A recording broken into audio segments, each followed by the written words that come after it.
बिस्मिल्लाहिर्रहमानिर्रहीम। आज का हमारा टॉपिक है एब्सोल्यूट पोटेंशियल एनर्जी।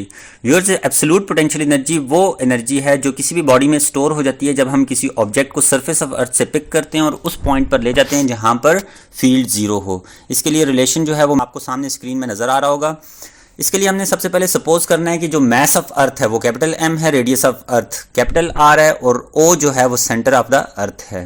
व्यूअर्स, सबसे पहले हम ग्रेविटेशनल फील्ड में कोई भी ऐसा पॉइंट ले लेंगे जिसका distance from the surface of the अर्थ जो है वो r1 होगा और हम अब क्या करेंगे कि इस पॉइंट से ऑब्जेक्ट को पिक करेंगे और किसी दूसरे पॉइंट जिसका distance from the surface of the earth n होगा वहाँ तक लेकर जाएंगे। तो जब हम ये वर्क करेंगे तो ये सारा का सारा work in the form of potential energy उस बॉडी में स्टोर होता जाएगा। अब चूंकि पोटेंशियल एनर्जी mgh के इक्वल होता है और mgh का रिलेशन इस केस में वैलिड नहीं होगा क्योंकि हमारे पास जो वैल्यू ऑफ g है वो ऑल्टीट्यूड के साथ वेरी करती है। तो इस डिफ़िकल्टी को ओवरकम करने के लिए हम सारे पाथ को छोटे छोटे पार्ट्स में डिवाइड कर लेंगे।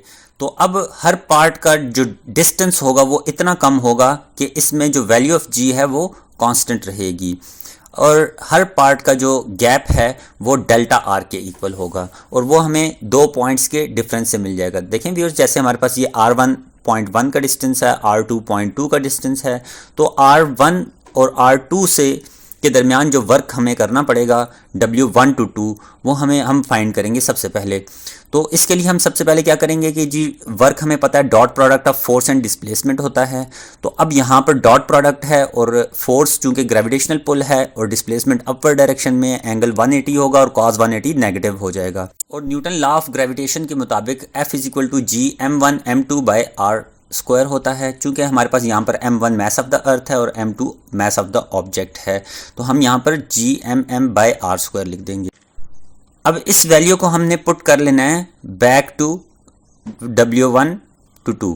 तो अब देखें हमारे पास ये बन जाएगा -gmm by r square into delta R. इसको मैंने लेबल कर दिया इक्वेशन 1। तो हमारे पास ये इक्वेशन बन गई है। अब यहाँ पर जो डिनोमिनेटर में r स्क्वायर आ रहा है तो इसको हम डिराइव करेंगे कि ये किसके इक्वल होना चाहिए। तो व्यूअर्स, हमें पता है कि जो r है ये average value of the distance है, तो वो ना r1 है ना r2 है बल्कि उसका एवरेज वैल्यू है और डेल्टा r डिफरेंस है r2 माइनस r1 के। तो यहाँ से अगर r2 की वैल्यू जो है वो इक्वेशन 2 में पुट कर लें तो हमारे पास जो है वो ये बन जाएगा r1 plus delta r plus r1/2। तो इनको ऐड करने के बाद सिंप्लीफाई करने के बाद हमारे पास आ जाएगा r1 प्लस डेल्टा r/2। अब हम क्या कर लेंगे, दोनों साइड्स का स्क्वायर ले लेंगे। तो जैसे ही हम स्क्वायर लेंगे तो हमारे पास ये r1 delta r square by 4 plus 2 r1 delta r/2। तो यहाँ पर मैंने मैथमेटिक्स की आइडेंटिटी को यूज़ किया है। अब 2 से कैंसिल हो जाएगा और फाइनली हमें मिल जाएगा r square equals to r1 square plus delta r square plus r1 delta r। Viewers, delta R जो है ये हमारे पास दो पॉइंट्स के दरमियान डिफरेंस है जबकि r1 from the centre of the earth है जो कि बहुत बड़ा है as compare to delta R. तो हम ये कह सकते हैं इसका स्क्वायर और फिर इसको डिवाइड कर देना 4 से, ये नेग्लिजिबल टर्म है। तो अगर हम इस टर्म को निगलेक्ट कर लें तो हमारे पास r स्क्वायर की वैल्यू आ जाएगी r1 square plus r1 delta R. तो अब डेल्टा आर की वैल्यू है r2 माइनस r1, उसको पुट कर देना है और r1 चूंकि अंदर दोनों ब्रैकेट के अंदर दोनों टर्म्स के साथ मल्टीप्लाई हो जाएगा और फाइनली हमें मिल जाएगा r1 square plus r1 r2 minus r1 square. तो r1 स्क्वायर और माइनस r1 स्क्वायर कैंसिल हो जाएगा और हमारे पास r स्क्वायर की वैल्यू आ जाएगी r1 इंटू r2। तो अब W1 to 2 जो है वो हमने फाइंड कर लिया है और हमने यहाँ पर r स्क्वायर की जगह r1 r2 पुट कर दिया। फर्दर हम डेल्टा r की जगह r2 माइनस r1 पुट कर लेंगे और फिर हम इसी तरह से जो r1 r2 है इसको दोनों के साथ डिवाइड कर देंगे। तो यहाँ पर हम देख सकते हैं r2 r2 से और r1 r1 से कैंसिल हो गया है और हमें फाइनली जो रिलेशन मिल गया है वो ये है -gmm 1/r1 माइनस 1/r2। तो इसी तरह हम 2 to 3 भी फाइंड कर सकते हैं। हमारे जो 1 और 2 सबस्क्रिप्ट हैं वो 2 और 3 से रिप्लेस हो जाएंगे। इसी तरह work done from 3 to 4, work done from n-1 to n तक, ये भी हम देख सकते हैं और यहाँ पर हमने जस्ट सबस्क्रिप्ट्स को चेंज कर लेना है n-1 से n तक।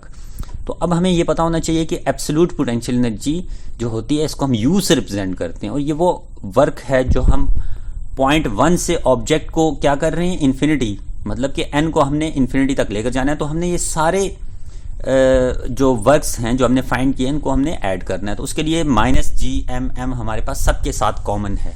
तो मैं इस कॉमन टर्म को अलहदा से लिख लूँगा और बाकी जितनी जो हमारे पास ब्रैकेट्स के अंदर टर्म्स आ रही हैं उनको इसी अंदाज में ऐड कर देंगे। तो आप देख सकते हैं व्यूअर्स के यहाँ पर ना जो फर्स्ट टर्म है और लास्ट टर्म है वो रह जाएगी और बाकी पॉजिटिव और नेगेटिव टर्म्स हैं ये आपस में कैंसिल हो जाएंगी। तो हमें जो टोटल वर्क है वो हमें इस फॉर्म में मिल जाएगा -GMM 1/R1 -1/Rn। तो एब्सोल्यूट पोटेंशियल एनर्जी के लिए n पॉइंट्स को हमने इन्फिनिटी पर लेकर जाना है और 1/∞ ये हमारे पास 0 के इक्वल होता है। तो हम 1/R1 -0 मतलब कि 1/R1 की फॉर्म में लिख लेंगे। तो हमारे पास व्यूअर्स फाइनली आ गया जी U की value, that is absolute potential energy. अब ये जो R1 पॉइंट है इसको अगर हम सरफेस ऑफ द अर्थ पे कर लें तो R1 को हम capital R that is radius of the अर्थ से रिप्लेस कर लेंगे। तो इस तरह हमें एब्सोल्यूट पोटेंशियल एनर्जी की वैल्यू मिल जाएगी। अब एब्सोल्यूट पोटेंशियल क्या होता है? It is potential energy per unit mass.